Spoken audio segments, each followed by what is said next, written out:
Hello दोस्तों, जयतुन संस्कृतम। आज की इस वीडियो में हम लोग जो है संस्कृत में अव्ययीभाव समास को कैसे पहचाने ये जानेंगे। इससे पहले हम लोग समास के बारे में, उसके भेद और उसके समास विग्रह और समास के कितने प्रकार हैं, 4 है कि 5 है कि 6 है, ये सब हमें कब बताना है, ये सब हम लोग जान चुके हैं। तो चलिए जानते हैं आज की इस वीडियो में कि अव्ययीभाव समास को हम संस्कृत में कैसे पहचाने। हिंदी में तो हम पहचानते ही हैं, लेकिन संस्कृत में कैसे जाने कि इस शब्द में अव्ययीभाव समास ही है। तो पहला तो हमें ये पता ही है सभी को कि जो अव्ययीभाव समास होगा उसका जो सबसे सरल तरीका है पहचानने का कि जो शब्द है उसकी शुरुआत जो है अव्यय वाले शब्द से होगी। जैसे है हमारा शब्द अनुरूपम, तो इसमें जो अनु है ये जो है अव्यय शब्द है।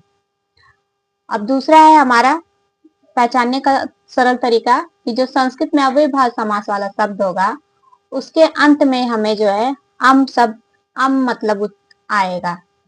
जैसे उदाहरण है हमारा यथा कामम, तो यथा कामम जब बोले हैं तो का और फिर बाद में जो दो म आया है अंत में हमें जो है उच्चारण में अम सुनाई देगा। तो यदि कोई शब्द है उसका उच्चारण अंत में हमें अम सुनाई पड़ता है तो समझ जाएंगे कि इस शब्द में भी हमारा अव्ययीभाव समास है। अब तीसरा पहचानने का सरल तरीका क्या है कि जो संस्कृत में अव्ययीभाव समास वाला शब्द होगा अंतिम जो शब्द होगा यदि वो दीर्घ है यानी बड़ा है तो वो छोटा हो जाएगा। कैसे, चलिए जानते हैं। जैसे हमारा शब्द है उपधन नदी, तो ये जो नदी है ये इसमें बड़ी ई की मात्रा लगी है और जब शब्द बनता है तो उपनदी, तो जो द पे बड़ी ई की मात्रा लगी है वो छोटी ई की मात्रा हो गई है। इसी प्रकार उपधन वधु, वधु में जो ऊ का मात्रा लगा है वो बड़ा ऊ का मात्रा लगा है, लेकिन जब शब्द बना है तो उपवधु, इसमें छोटा ऊ का मात्रा दिख रहा है।